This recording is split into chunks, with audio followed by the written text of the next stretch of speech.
Hey,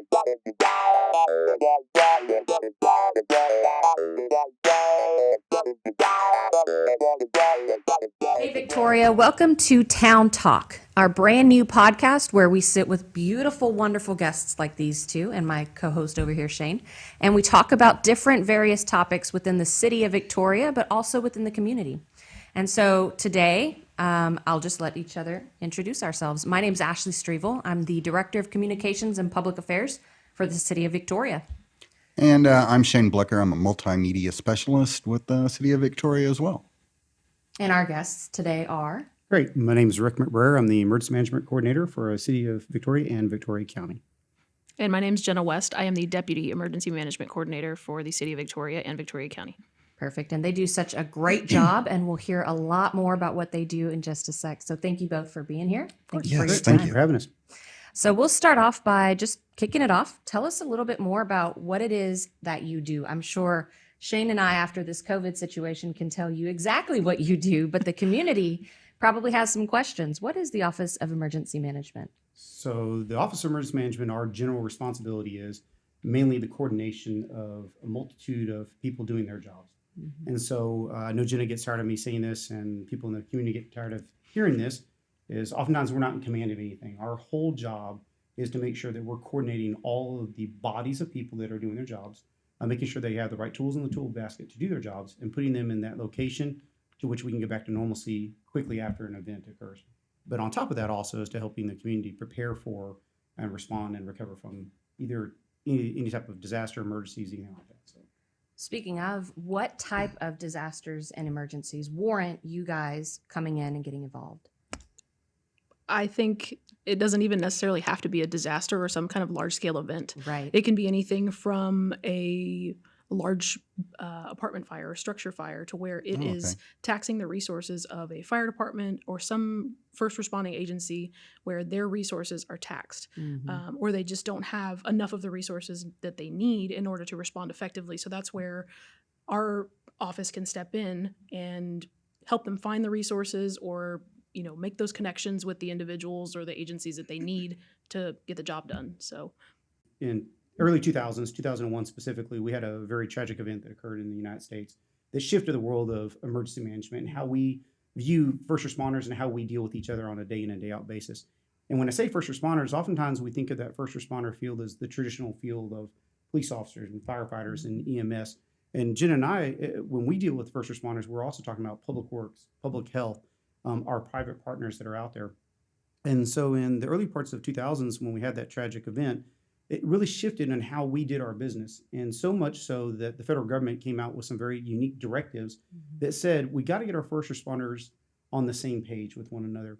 If firefighters and police officers and EMS personnel talk one language in the state of Texas, and it's vastly different from those that are in California, vastly different from those that are in Florida, just using some of those states as an example, we've got a broken problem, because we know that as we move into a large-scale event, or what we call a complex event or an incident, we have to make sure that we talk that same language. And so it's so vitally important. So you as a public information officer, as you arrive on scene for something that may be small scale, could be a vehicle accident, all the way up to a very large scale COVID-19 event or an incident that may be occurring, that we're all talking that same language.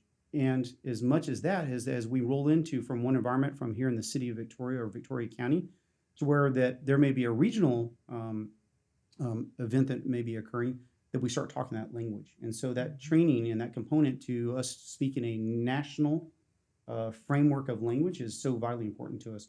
So unique enough, I came from a law enforcement background, and so everything from a 911 dispatcher up to a state police officer.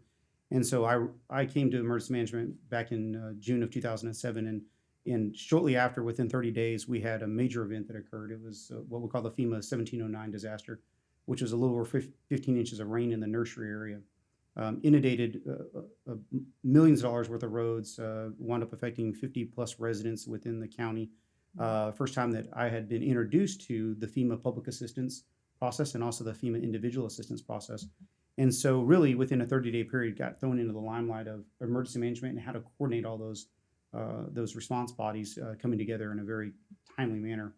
And since then, it's just grown. Everything from severe weather events to obviously riverine flooding with the Guadalupe River, Hurricane Ike a couple of years later in 2008, 2010, 2012 with severe weather events, to include something very unique to us. Not only COVID-19 is unique, but winter storms. South Texas, we're not used to those things. And so we respond differently to a winter storm than what our partners to the north do. And so it's a very unique thing for us. And so Jen and I have experienced a multitude of natural disasters and emergencies that occur, everything from aircraft accidents all the way down to train wrecks to COVID-19. What's maybe an unfamiliar event you've had to face? So something that surprised you in your line of work. I think not necessarily as much of a surprise as it is that you're never, like you said, you can train, you can exercise, and you can learn yourself into as much as you can, but you are never truly prepared as an individual for the things that you will have to overcome, either in a public information capacity, an emergency management capacity, you name it. You're never 100% prepared because you just haven't done it yet. So my first extremely large scale incident was Hurricane Harvey. And going into that, I really took on a different perspective of what a response to a hurricane is.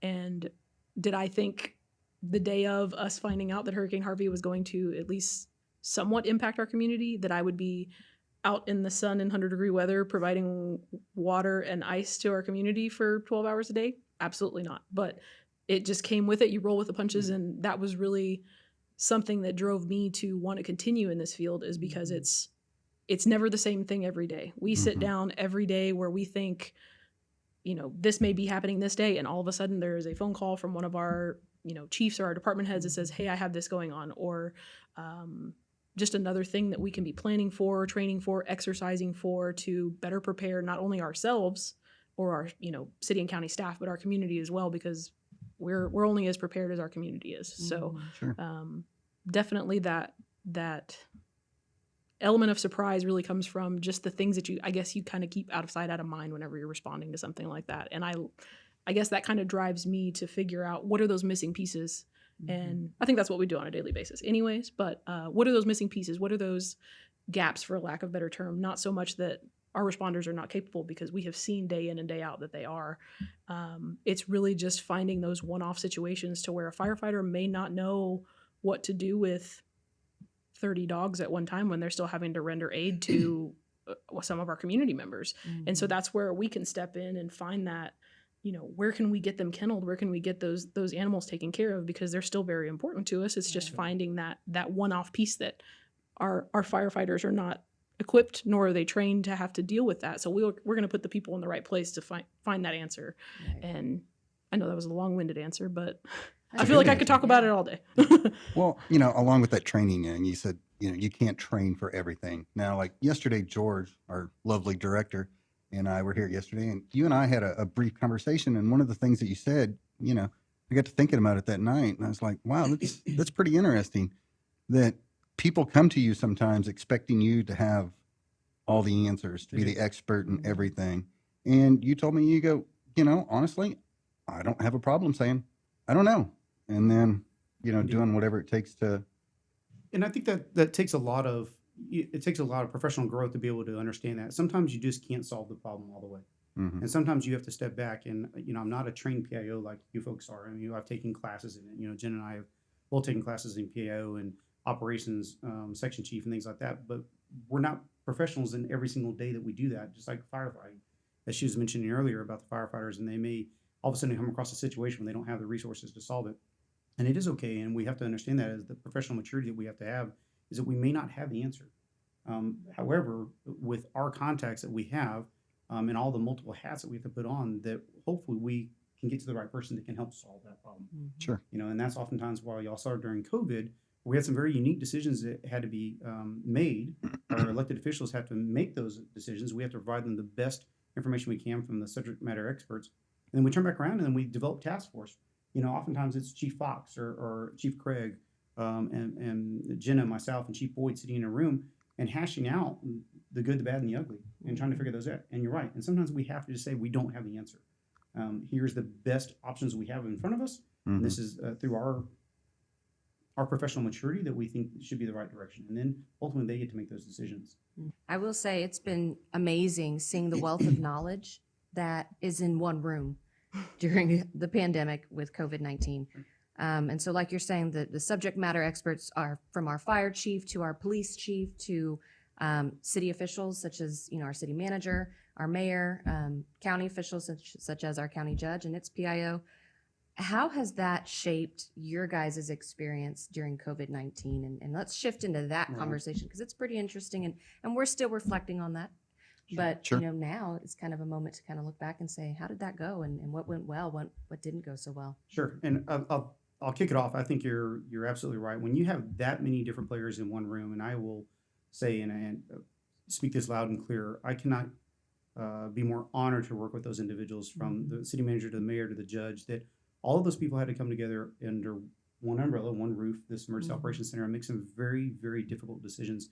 And oftentimes putting their political sides apart, putting their political opinions apart, and really saying what is going to be the best movement for our community. And it was really unique. And in our environment, what's even more difficult is oftentimes when we go into response mode, we have to get people to remove themselves that they work for one individual, and that oftentimes that they're now working under an incident command structure, and they're working for somebody that's completely benign to them, somebody that's completely different. We had some fire department personnel, even your personnel, were here, and they're under a different structure that's may not be there day in and day out. And so it's vitally important for us to make sure that we provide that training on an ongoing basis so they can understand how to get plugged in quickly. But I think the essence of the question you were asking earlier is it was really unique to see that many people come together with some varying degrees of opinions, but still making some crucial decisions for the betterment of our community. And I think they did an outstanding job. Me too. I have could to not be agree. more proud of the people that were in that room. And once again, we had to make some hard decisions. And were they popular decisions? No. We're always going to have the armchair quarterbacks that are going to be out there. We're never going to be able to solve all the problems. But, the thing is that we have to keep in mind is that we do the best we can for the greatest number and the greatest good for that number. Right. And so that's what's key for us. And so, And that's what I tell people when I'm out and about. You'll still hear some of that armchair quarterbacking going on. I was like, I was down in the bunker. I saw the look on the judge's face, the mayor's face, Dr. McNeil's face. I mean, these guys were doing the best job that they could. And I mean, you could just see it written all over them that that's exactly what they wanted to do. I mean, with the information changed as rapidly as was. And I know Right. yourself and Caitlin both mentioned a couple times, here we're getting ready to go into a press conference. And 30 minutes before the press conference, information is changing again. All of a sudden, we're refocusing, and that's a challenge. Yeah. It was. Oftentimes, we had Governor Abbott coming in. We had scheduled press briefings every day at 3 p.m., and so we didn't want to veer from that. That was one of the most interesting situations I had personally happen is we're working, we start our day 8 a.m. We're coming up with questions based on public's input, based on what we think might be relevant to the public. And then 9 a.m., we kick it off with our policy group, which is our city manager, a couple other major key players like our mayor, our county judge, you guys. And in that policy group, we discuss a lot of those important topics that we should relay to the public. Based on that creates our agenda for the press briefing for the day. And we think we have a plan. And then at 2:30, Governor Abbott comes in and has a little different update to provide. And so it's been interesting. That was probably one of the most interesting things is to have to shift gears with the blink of an eye, snap of a finger. I think in the community that we all live in, work in, I think we're very blessed to have the coordination that we do with our policymakers to our different city and county departments. We all just pulled the wagon in the same direction. Right. And as much as we network and communicate with different agencies in different counties or different states or what have you, I don't think that pattern follows almost everywhere.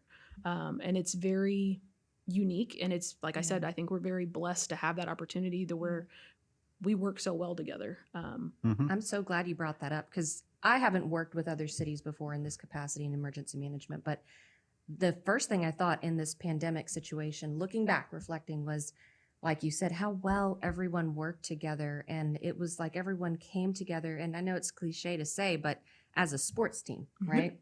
Very much like let's say football. You can't have a quarterback going rogue and throwing the ball to the other team and it working out well. You have all these people moving in one direction, one cohesive game plan per se, and ultimately reaching the goal, and that's to win the situation. Mhm. And it's just amazing to see that everyone naturally comes into an emergency, whether it be Hurricane Harvey or a COVID-19 pandemic, totally unprecedented, totally not even, fully prepared for, and still move forward in one unison. It's pretty amazing. And finding and seeing just every day, like you were saying, is seeing how people work together in, rooms where a lot of hot topics are being discussed, or Right. just seeing the way that there was no expense too great for any of our city and county departments to say, we have the people to do it, we have the resources, we have the information, we understand what our community needs, we understand what it is that we need to do, let's move forward. And there was no bar set too high to where a city or county department wouldn't step up and become that role or fill that need. So I think that was really cool. And it's unique for us. We have a lot of players in one room trying to accomplish the objectives of the day or the objectives of the actual incident. And that's unique for us. And you've got a multitude of personalities, a multitude of structure. Whereas in the city manager runs the staff that sits below that position. Whereas in the county, it's different elected officials that run those departments. And that's a unique blend.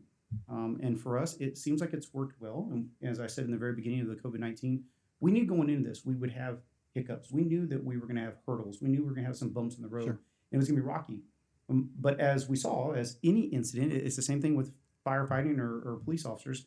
When you first get to the scene, it's that size up. It's that initial response of what am I looking at? What am I facing? And I'm going to try to do the initial fast attack. I'm going to put, we always say, the wet stuff on the red stuff. And You firefighting. Well, I say it. You have to tell people who don't know. Yeah, you might have to explain that one. Wet Yeah. stuff on the red stuff is put the water on the fire. Yes. And oftentimes they have to understand that maybe this fire I can't put the water on. And so, and that's just a police officer joke coming back to the firefighters. But, and those are things that we have to work through. And so, but we saw that within our own community. And you're right, because being very unique to Victoria, for decades now, we've had a blended environment with emergency management being a city and county function. And that doesn't work out well in a lot of locations. And so I applaud once again, not only our city manager, but our mayor and our judge, the other elected officials that were in the room with us.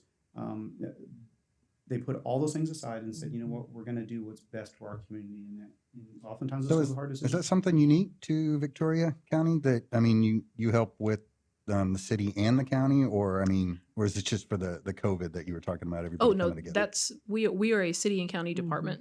But is that unique to this area, or you'll just see different Yes, emergency management agencies will do they will have their city and their county separated. Okay.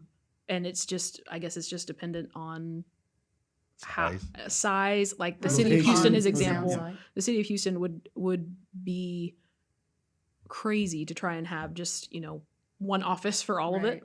Sure. As to where it just really depends on, I guess, your demographics, your size, your population, your what you have, what geography. your geography, your Everything. critical infrastructure, what it is that you have within your community that determines, I guess, how feasible it is.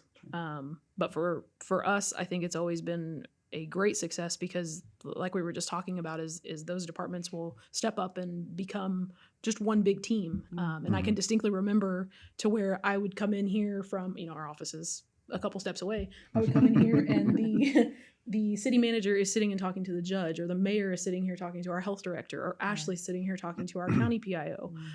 To just coming in here and to see that cohesiveness is very rare in an emergency management function, at least, or in an emergency response function, to where you don't see your firefighters and cops or your fire chief and your police chief shaking hands. And I think it's a really great success just to even see that, but then to see how well they will all work together past that. And it presents challenges, and it presents lessons learned, that things we've got to correct. We oftentimes understand that some people bring more technology, the PIO function, to the table. And we see that the firefighting capability for the city of Victoria, whereas it's very similar within the county, they bring a different level of professionalism because of this rank and structure in which their department is geared towards.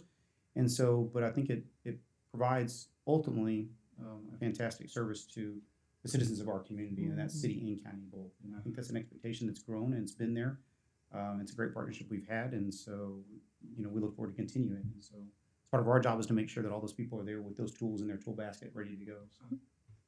I think one thing that I noticed from the community and the feedback that we received being in the communications field was the appreciation of the amount of information that we got out to the public in a timely manner. The consistency, like I was saying earlier, the press briefings every day and then moving it to Monday, Wednesday, Friday, I think was so helpful during a situation where, like I said, it was unprecedented. Usually with hurricanes, people are like, oh yeah, I knew to stock up. I prepared. It's hurricane season. It's coming up in August, September. But with this, it was completely caught us off guard.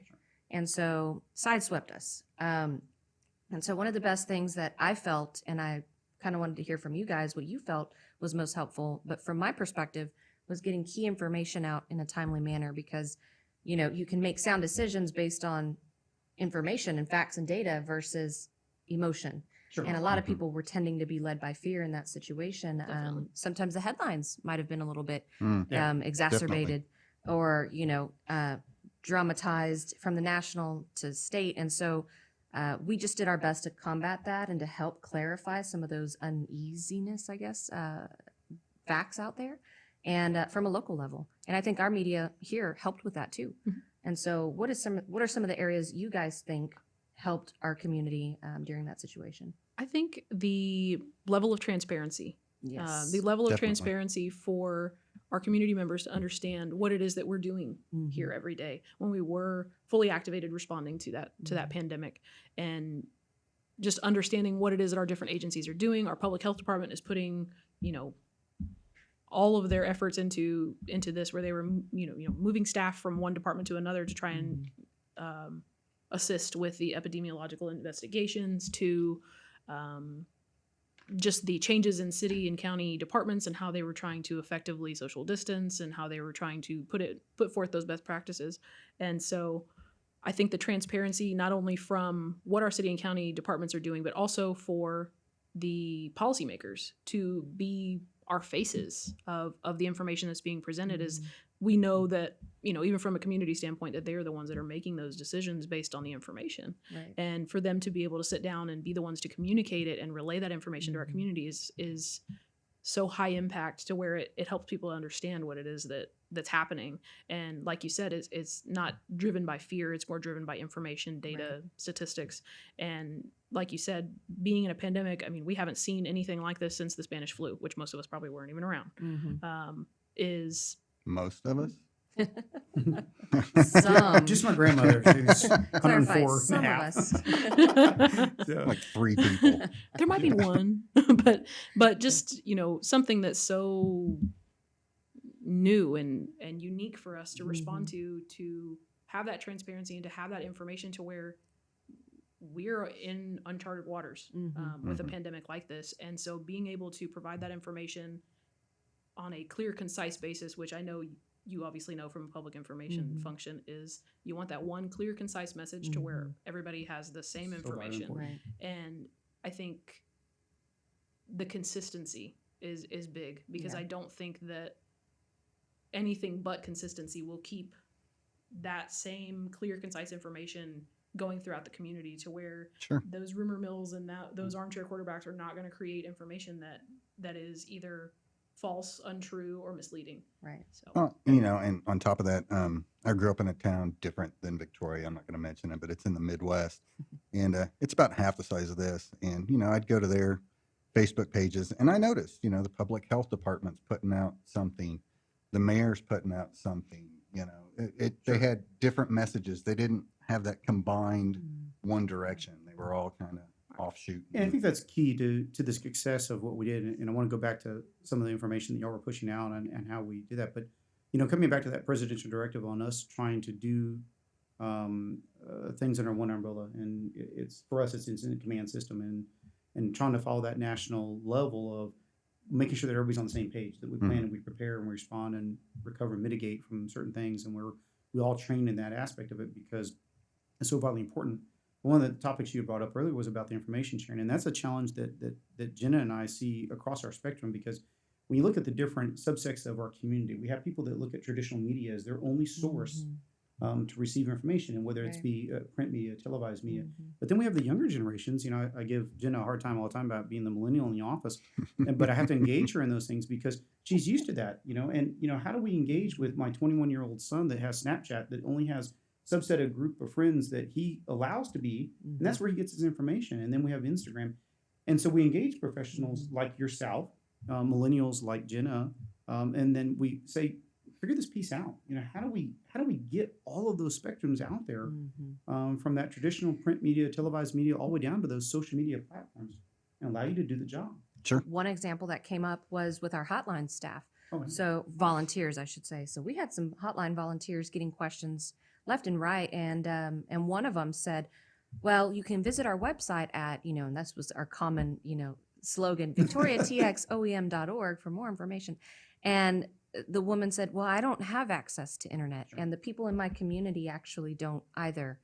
And to me, hearing that was kind of foreign, and I sometimes forget that Take in for an granted. emergency situation, Sure. we do take our internet access for granted. Yeah. Well, Hurricane Harvey might have been a little different. We all face that situation, but in this particular one, we were more digitally focused. Sure. And in that situation, we were reminded, there are people out there, and they had always been on our mind, the underserved or the what's the word, population. The unmet needs population. Yeah, Exactly. yeah. And so, one way that we helped resolve that issue was create some flyers, which Jenna put together, and we got out to not only businesses and other organizations in the community, but also to Victoria residents.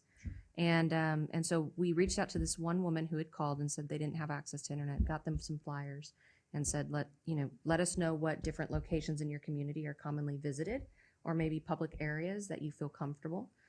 Maybe even just share some with your neighbors, put them in their mailbox. Sure. And so, we definitely, we had some situations where we weren't necessarily thinking about those traditional ways to reach people, but Had to go old school a little we bit. had to go a little bit old school. Yeah. But at the same time, everyone has a different way of consuming information, and that's always important for us to be mindful of. And that's a challenge because you have to look at all those subsets when you're out there, even dealing with just a normal emergency, as Jenna mentioned earlier, like an apartment fire complex or a small scale event. We even had a house explosion that was west of town a couple of years ago that presents some very unique response, where our traditional first responders are already in their mode of doing their jobs, and that's when we get to step in and say, have you thought about this? What about the pets that are here? Right. How do we help these people board up their homes or around here? What about getting counseling out for the folks that are here? And then how do we drive that information out to our public, especially with COVID-19 or an event like Hurricane Harvey that's so large scale that's going to present its own unique challenges. And so that's why we engage the people we engage. So Right. A good way to get under a millennial skin is put the word "the" in front of any of the social media. Put it on the Facebook, put it on the Instagram. Snapchat. Yeah. I do that That's for a my good kids. one. They love I it. gotta remember that one. So That is funny. Well, now I'm not fazed by it because now I know. yeah, a counterpart of mine over in about the Houston area mentioned one day when we went over and did a tour of the emergency operations centers. A little side note: we started going around. I guess about a year ago. We wanted to start thinking outside the box. And how can we change our own perspective of emergency management? And we knew that the only way we can go do that is drive somebody else's car, go sit in their car and see what you see. And so we did that, and we started touring different EOCs and emergency management programs. And one of our counterparts mentioned that one day, and he said, I'm not a millennial. He said, but I have millennials around me, and I harvest their power. And I speak volumes about Jenna all the time, and I'll speak volumes about David and Jessica, and David used to be with our office, now he's public health, and Ralph. These folks do a day in and day out job that I couldn't even fathom what they do. I mean, it just the way they do it, her expertise in the field that she does, and how she grabs that, just the synergy and energy she has, and all of them have is fantastic. And so, but anyways, one of my counterparts mentioned that, and I said, yeah, he's about right. Harvest the strength that is around you and make it part of that program. And so, and I try to recognize them for that every single day. And I hope they realize that. So. Yeah, that's part of being a great leader too. Yeah. Great leader of a great team. We all have different strengths of things that we're all really good at. Right. And then when we have that opportunity to put all those different skill sets together, it's pretty cool to see. And I think we learned a lot about ourselves just going through things like a pandemic or a hurricane. Hurricane or, Harvey. You name it, you find out things that you're good at doing or proficient at, and I think that's Well, a lot of pretty time in your unique. profession, you don't have the luxury of time to go, uh-oh, what should I do? Or you don't have Yeah. that, I don't want to say luxury. You don't have the ability to sit there and not make a decision. I mean, you have to, Oftentimes we do. Right. yeah. And oftentimes people are seeking that subject matter expert opinion from us so we can help guide and hopefully get back to normalcy, whatever event we're dealing with or whatever incident we're dealing with. But I mean, you can learn a lot about yourself Sure. during those type of moments Oh, too. definitely. But- I had no idea up until 3 months ago that I was even the least bit okay at planning. Yeah. Really? At all. Fantastic job. I had no idea that, I mean, I knew how to construct situational reports and things like that, but moving from one platform to another, doing who knows what, I was not aware. It's kind of one of those, Yeah, the get in there and COVID-19 figure it out. The right? COVID-19 thing, people oftentimes, whereas we kicked into full gear, March the 13th on a Friday, I 13th, think. yeah. Friday. We had already been dealing with this for weeks on end before that. We had already started with David taking the state calls. We had already started exchanging what we call sit reports between ourselves and public health and the fire department and the hospitals because we see those events as they unfold throughout the history of us being here. So we knew we were going to have to start exchanging information. So Jenna and I were already taking those conference calls and then all of a sudden went into high gear and rapidly moved forward. And so definitely a unique environment for us. Yeah. Friday the 13th was what, my 9th day. Yeah, That's welcome right. aboard. Yeah. The city's communications department had some new employees, including the Right. one who's operating our camera back Yeah. there. And Yeah. so that was interesting. But they did a great job. Just like you Thank said, you. when you're forced into a situation, You you guys, sink or swim, you you step guys were up. talking and about they some did. of the things that you had to face during the COVID. Mhm. George and I sat behind the camera. A lot of times the worst thing we had to worry about was, darn it, the judge sat in the wrong seat. And now I got to change the names. And as you saw, as we were talking about That's yesterday, true. what's funny is just in the very beginning, I talked about those bumps in the road and those things like that happen. But every day it evolved, and it seems like we would tweak a little thing here Yep. and there, and we would adjust. And of course, we were even the distancing we had to place between people. The first initial press conference that we ramped up for within a 2.5 3 hour Right. period. Right. That's right. We're all looking at each other with that kind of glazy-eyed look, thinking, "Oh gosh, but we'll make this work," and we did. And then we adjusted as we went. And so, Mhm. And we always preach that, whether it be in training, whether it be in meetings, whether it be just talking to anyone, is we know that no two events are alike. So preparing for one or thinking that you've gone through one means by no means are you fully prepared for what may happen next time. Although So true. Continue to do that. Murphy's Law, as we saw like during Hurricane Harvey, was fully at play. Right. But they should have named it Murphy instead of Harvey. Right. But, Anything um, can and will happen. yes, at any turn, and just trying to think outside the box for the next incident or the next emergency or the next disaster. Okay, so we're going to do something fun. Tell us something that you know about yourself, but maybe not a lot of people know about you. We'll start over here. No, we Yes. won't. Jenna's like lost. Oh, no. That's Well, I don't know if we're starting over here Hey, either. we've done this in our team meetings. Well, you go, Oh, and then I'll come God. up with something. Well, okay. I am a left-handed drummer when I have the time. I'm left-handed too. I Really? do not drum though. That's I awesome. mean, I can. Left-handeds are rare. I don't know if you all know. There's only so many great people in the world. that are left-handed. I'm just kidding. We think alike. I don't know. I can't come up with anything. To tell Really? you honest Well, truth, I don't. You just said something that I had no clue. You used to be a police officer. I did. Yeah. Well, I kind of led off that in the very beginning. I Yeah. was. So I did everything from 911 dispatching all the way up to being a state police officer.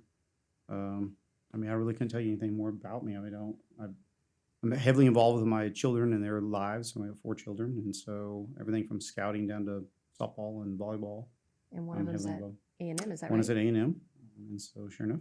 So he'll be graduating next year. And the one's getting ready to go off to University of Houston, Victoria. Nice. And then our daughters will be sophomores in high school next year. So very, everybody knows this about me. Anybody that knows me knows I'm very dedicated to my family and to Mhm. my faith and my family. So vitally important for me. So. Man. Very good. Awesome. You got one now? Mm-mm. Okay. I'm thinking. Well, Very I've never hard. admitted this before, but I Uh-oh. used Start to, off when the like kids that. were growing up, well, still to this day, I do it when they're around the house. They're all adults and living out, but I used to hide chocolate from them just so I could have it From later. the kids. Oh, Yeah. man. Because if I didn't, they would eat it all and I wouldn't Okay, I have thought you were any. going to say saving money on dental bills. No. I just used to 'Cause that's hide a it so I real could keep it for reason. myself. That too. Yeah. It was kind of selfish, but I did it. We also go back to the Jumanji thing. So. Oh yeah. That's So- true. Something that people don't know about me.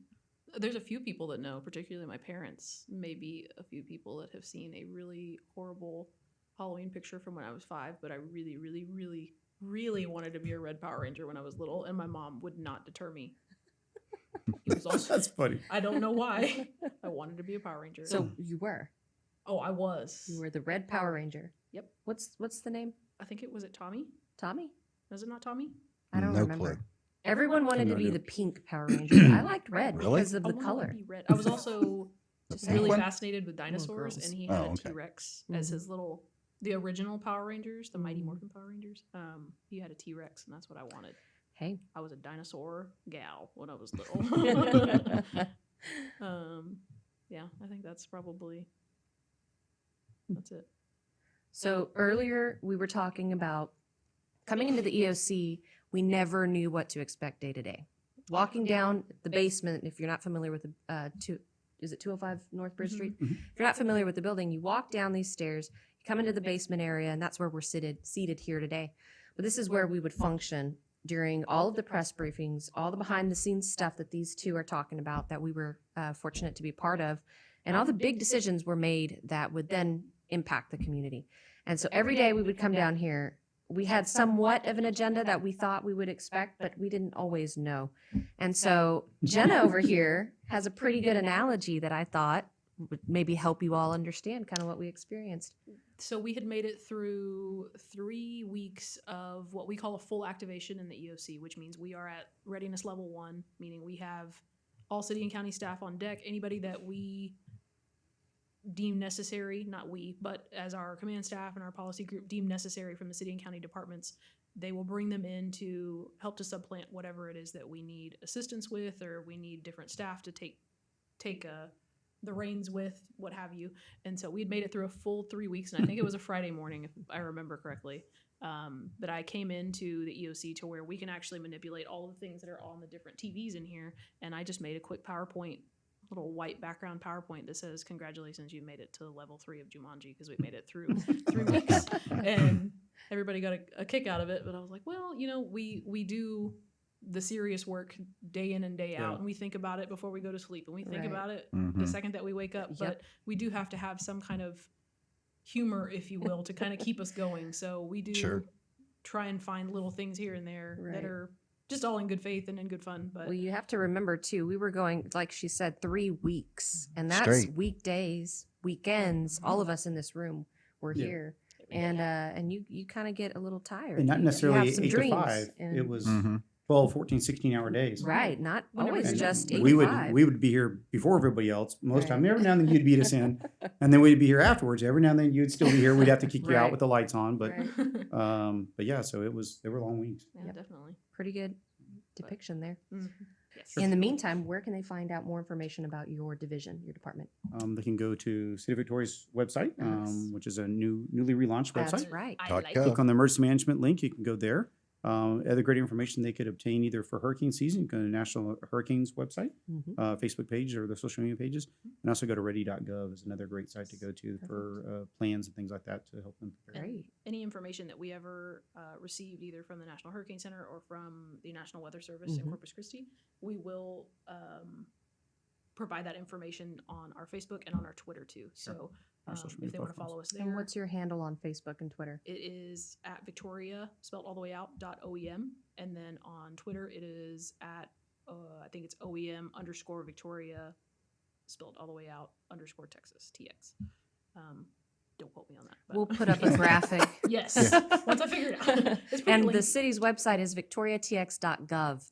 and that recently changed. So get excited. We have a new website. Definitely. Again, thank you all for your time. Thank We you. appreciate you Thank guys you. It's been a pleasure. talking with us and doing what you do. You have done a great job. And like Shane and I said, we were down here in the basement in the EOC. We got to see that day in and day out, and we appreciate everything that you do for our Okay. community. Thank you all. Definitely. Thank you all. Thank you for your time. Thanks. Thank you for viewing, and we hope you tune in next time to Town Talk. Thanks again.